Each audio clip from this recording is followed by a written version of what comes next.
Hello everyone, welcome to some more Rags to Riches with Basingstoke. As you guys can see, it is now January 2nd. Here's our mid-season report, and I'm of course your host, One Bad Turn. Let's check in on Basingstoke Town and see how they're doing. So, we're doing pretty well, actually.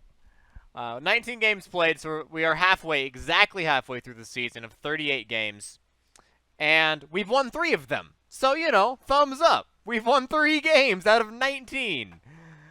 Sounds worse than it is. We're tied for the fewest games won. So, but we are just under, actually. We're just under on the most games drawn, however. So we've gotten a lot of our points, our 17 points, from draws. And very important draws, too. So it's been actually, I want to say, a better season than I hoped, because we are definitely out of the relegation zone right now. We're in 17th. We're just outside relegation on goal difference, and only by 1 point. But we're still out of the relegation zone. It's a tight run thing from 15th through 20th. It could be anybody's game. And it's narrowing down. Back at the beginning of December, it was 13th through 20th, and now it's 15th through 20th. And you can see we're actually going against Everton, who's only 2 points ahead of us here. That'll be our next matchup, so I'm hoping we can get this very crucial win. If we can beat Everton, that would be amazing.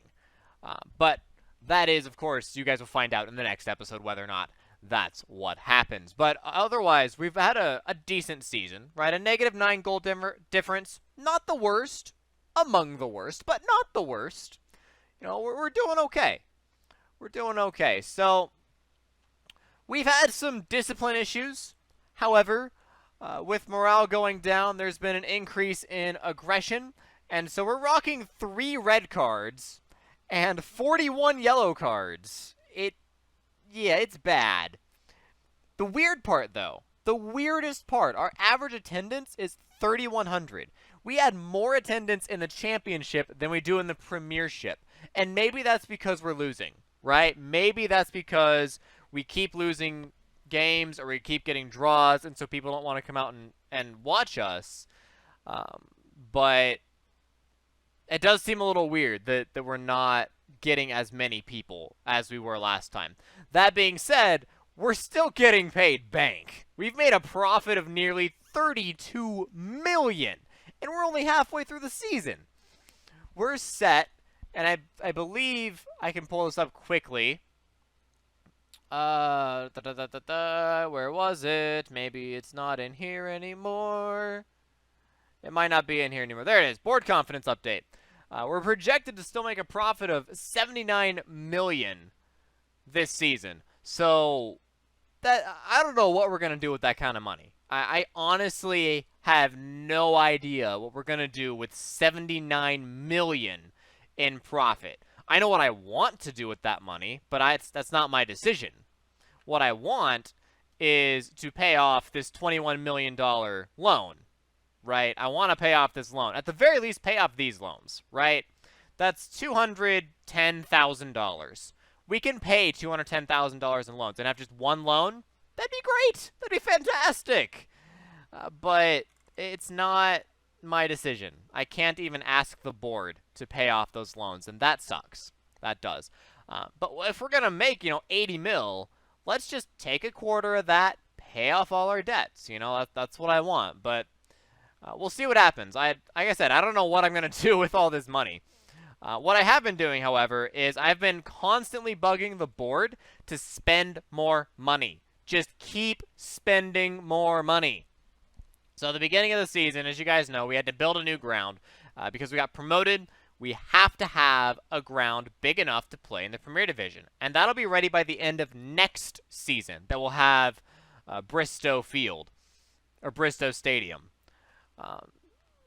So we're still quite a ways off on that. But I have been bugging the board to say, you know what? Let's improve our facilities. Let's keep improving our facilities and give me more money and blah, blah, blah. Bugging the board, telling them to give me money because we're still projected to make a huge amount this season.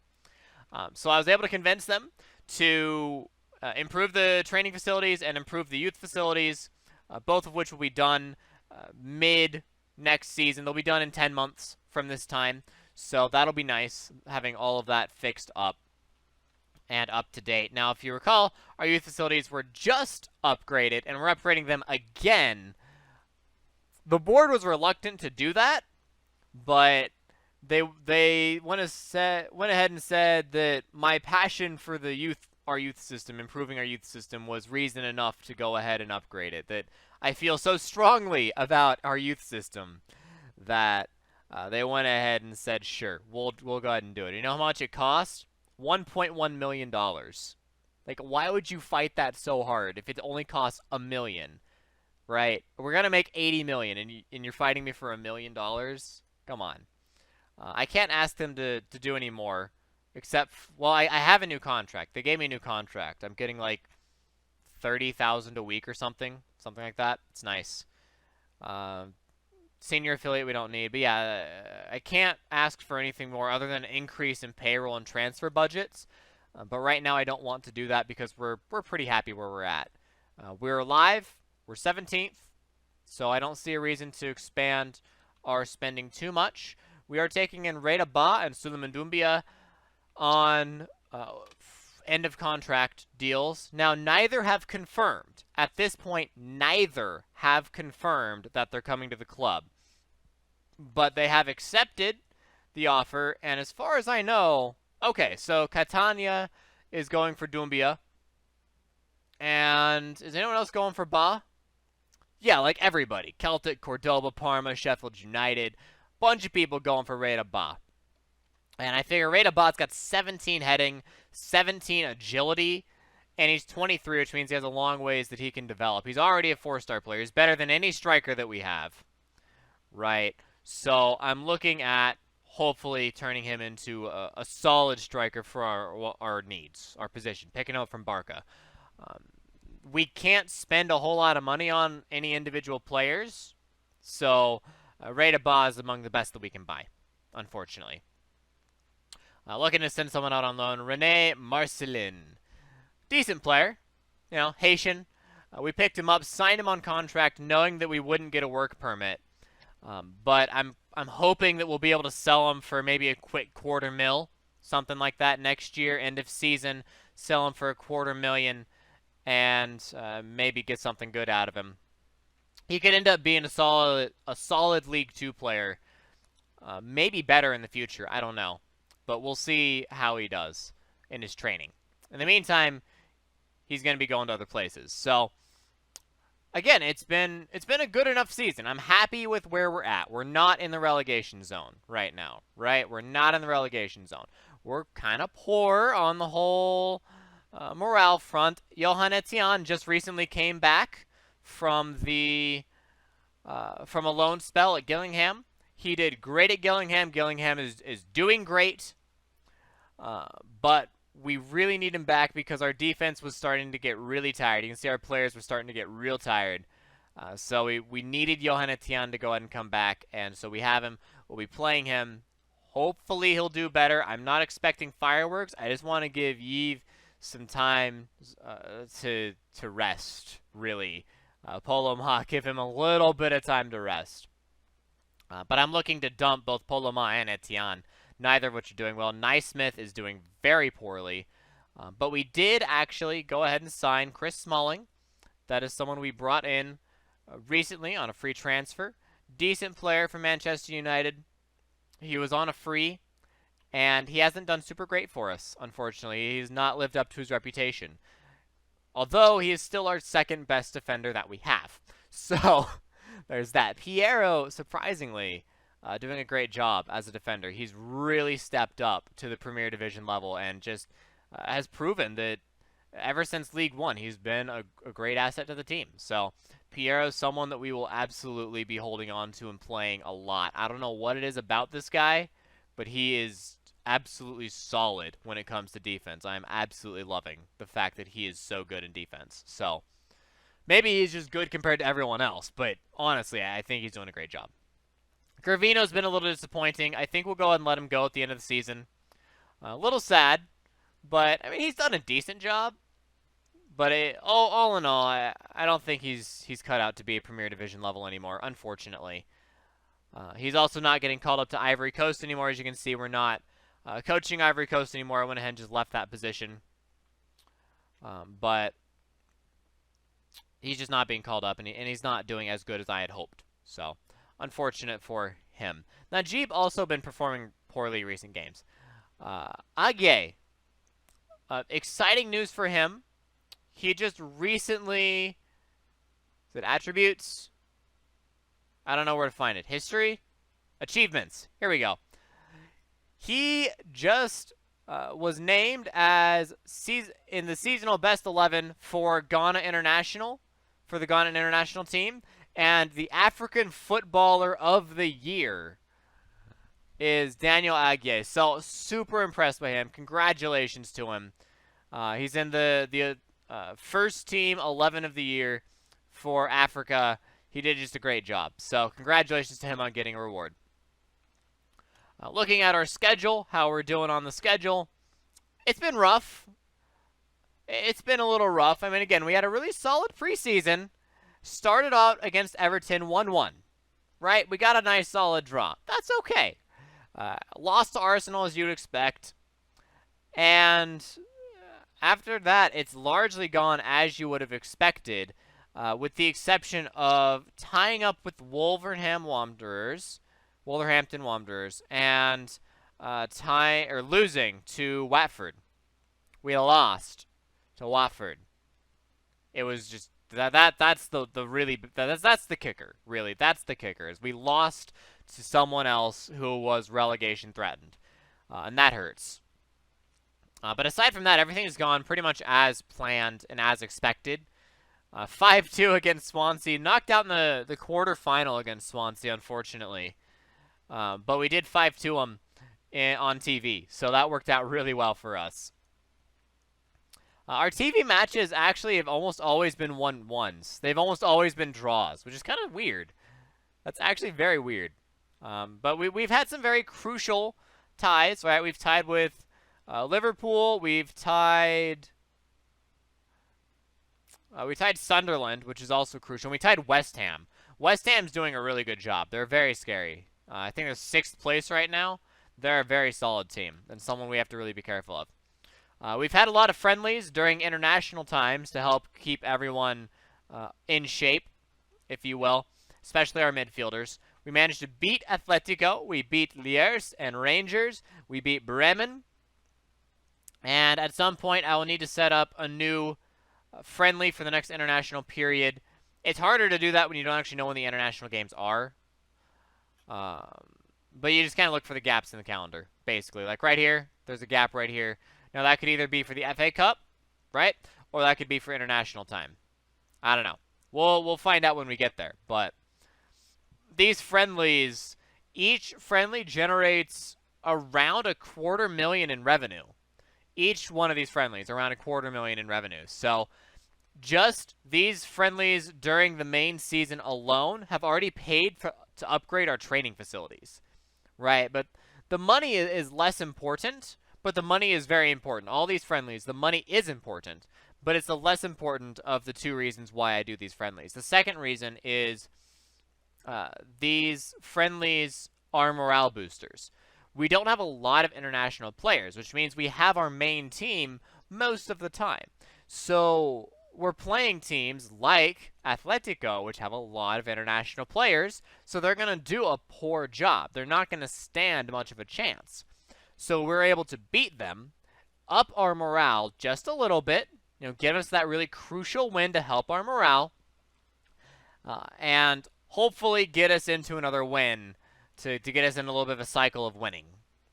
Easier said than done, to be sure, but every little bit helps. And again, the money is nice. The money from just these friendlies have paid for the training facilities, but it's more about the morale. And the morale, I think, has really been helped a lot by all these friendlies.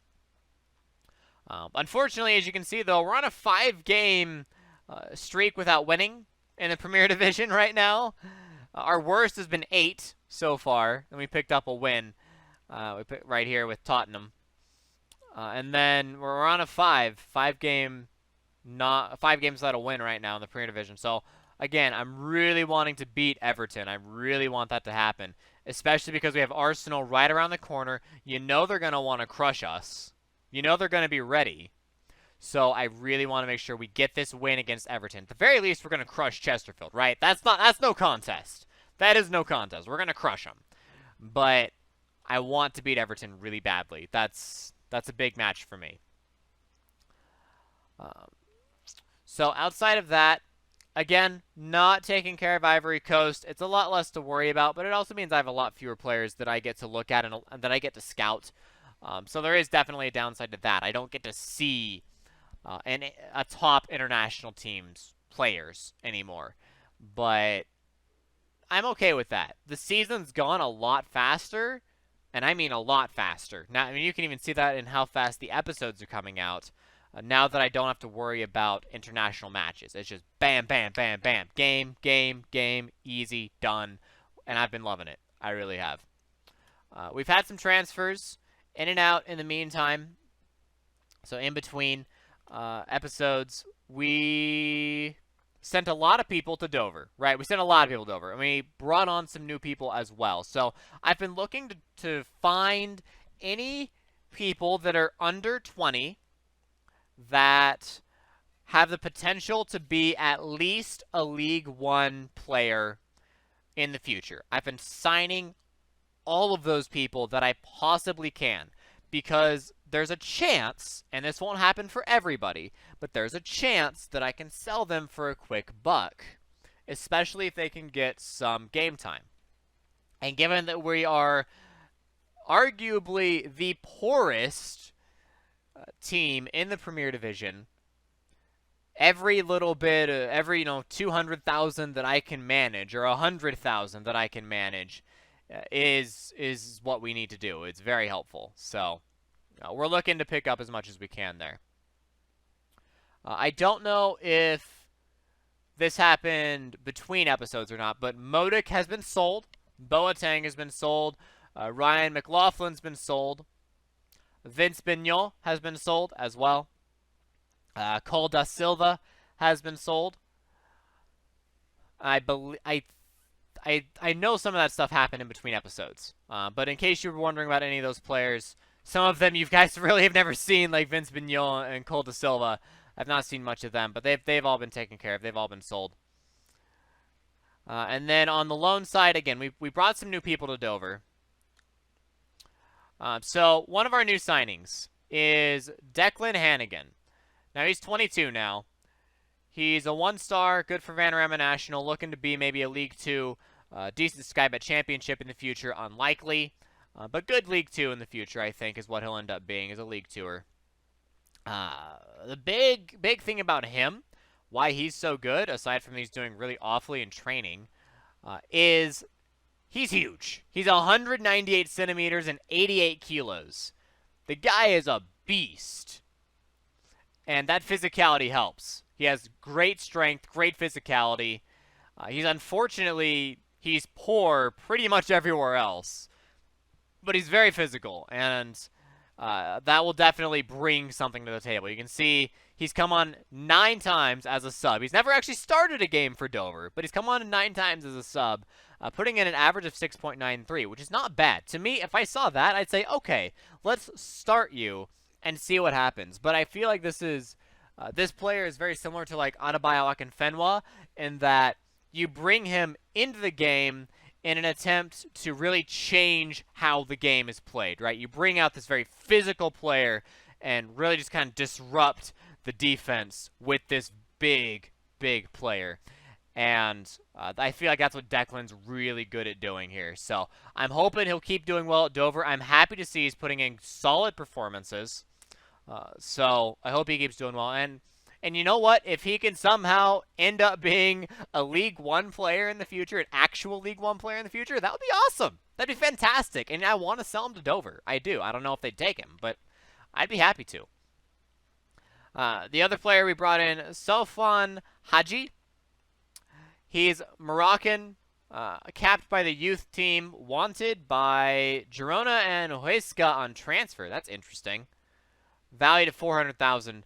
The guy is decent. He starts at 1 star, right? He's 1 gold star, and potential to be a solid Sky Bet championship, maybe even a decent premiership player in the future at the just barely 19 years of age.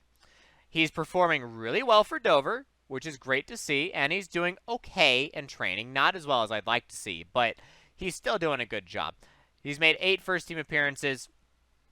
He's been doing a good job. So I'm hoping that those two will be solid purchases. We have more people in our under-21s team that we have yet to grab. All these people right here we've picked up.